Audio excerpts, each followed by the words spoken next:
क्या भारत में किसी बड़े आतंकी हमले की साजिश चल रही है?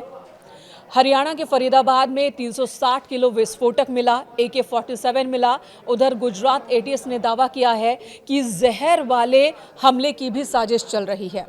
आपको बताते हैं कहां-कहां क्या-क्या एक्शन हुआ है। दिल्ली से सटे फरीदाबाद में 360 किलोग्राम विस्फोटक, गोला बारूद और 2 राइफल बरामद किए गए। जम्मू कश्मीर के अनंतनाग से हुए डॉक्टर आदिल अहमद राठेर की निशानदेही पर इतनी बड़ी मात्रा में विस्फोटक बरामद किया गया है। बीते दिनों ही इसकी गिरफ्तारी हुई थी।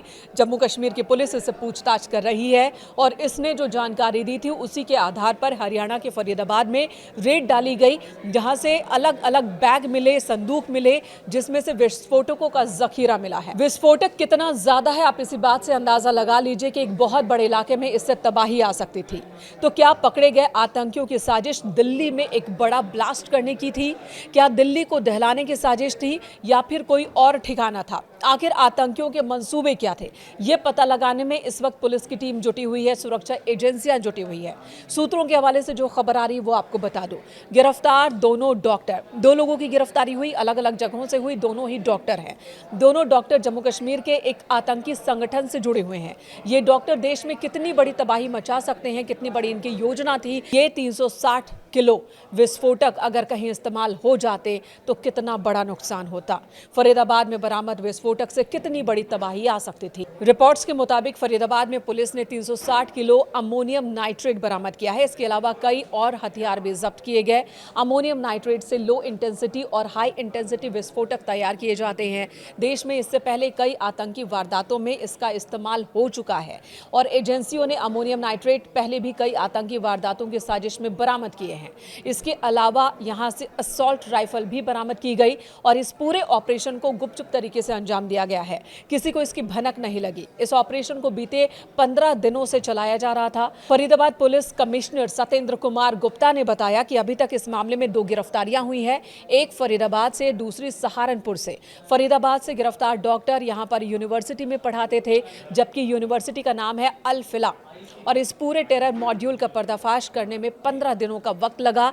ज्वाइंट ऑपरेशन चलाया गया। ऑपरेशन अब भी जारी है। सतेंद्र गुप्ता ने इस बात को लेकर जानकारी दी कि नेशनल सिक्योरिटी को ध्यान में रखते हुए बहुत सारी डिटेल्स वो साझा नहीं कर सकते, लेकिन इस पूरे मॉड्यूल का एक डॉक्टर अभी भी फरार है।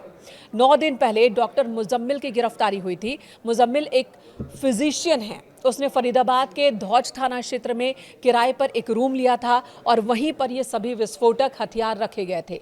बीते 3 महीने से ये कमरा खाली था, कोई यहाँ रहता नहीं था और जब यहाँ पर रेड डाली गई तो यहाँ पर हथियारों का जखीरा मिला। वहीं गुजरात एटीएस की बात कर लेते हैं। गुजरात एटीएस ने एक बड़े आतंकी हमले की साजिश का खुलासा किया।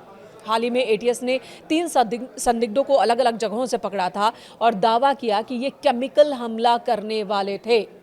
आतंकियों के निशाने पर लखनऊ का आरएसएस दफ्तर भी था। एटीएस के मुताबिक इनके पास से 2 ग्लॉक पिस्टल, 1 बेरेटा पिस्टल, 30 जिंदा कारतूस और 4 लीटर अरंडी का तेल बरामद हुआ है, जिसका इस्तेमाल जहर वाला, केमिकल वाला हमला करने में किया जाता है। एटीएस के डीआईजी सुनील जोशी ने बताया कि सूचना मिली थी कि हैदराबाद का एक व्यक्ति सैयद अहमद मोहिउद्दीन आतंकी गतिविधियों में लिप्त है और उसी की तलाश में वो अहमदाबाद में जांच पड़ताल उन्होंने शुरू की और अहमदाबाद भी आया था ये व्यक्ति, जिसके बाद जांच की गई। अहमदाबाद में उसकी गतिविधियों का पता चला। उसे अडालज के पास एक टोल प्लाजा से गिरफ्तार किया गया। मोहिउद्दीन ने चीन से एमबीबीएस की पढ़ाई की है।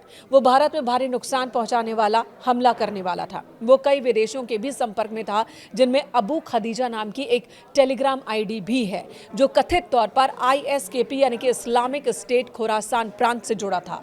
उसने रिसिन नामक एक रासायनिक जहर तैयार करने की प्रक्रिया शुरू भी कर दी थी, जो अरंडी के बीजों के प्रसंस्करण से बचे हुए जो अपशिष्ट होते हैं उनके इस्तेमाल कर बनाया जाता है। हथियार की डिलीवरी लेने अहमदाबाद आया था, तभी गिरफ्तार कर लिया गया। ये डिलीवरी उसे कल्लोल से मिली थी और तभी वो पकड़ा गया। गुजरात, जम्मू कश्मीर, हरियाणा, उत्तर प्रदेश समेत कई राज्यों में सुरक्षा एजेंसियां सतर्क है और लगातार काम कर रही हैं। अलग अलग राज्यों से पकड़े गए संदिग्धों में क्या आपस में भी कोई संबंध है, और अगर है तो किस तरह से ये आपस में जुड़े हैं, इस एंगल से भी मामले की जांच चल रही है।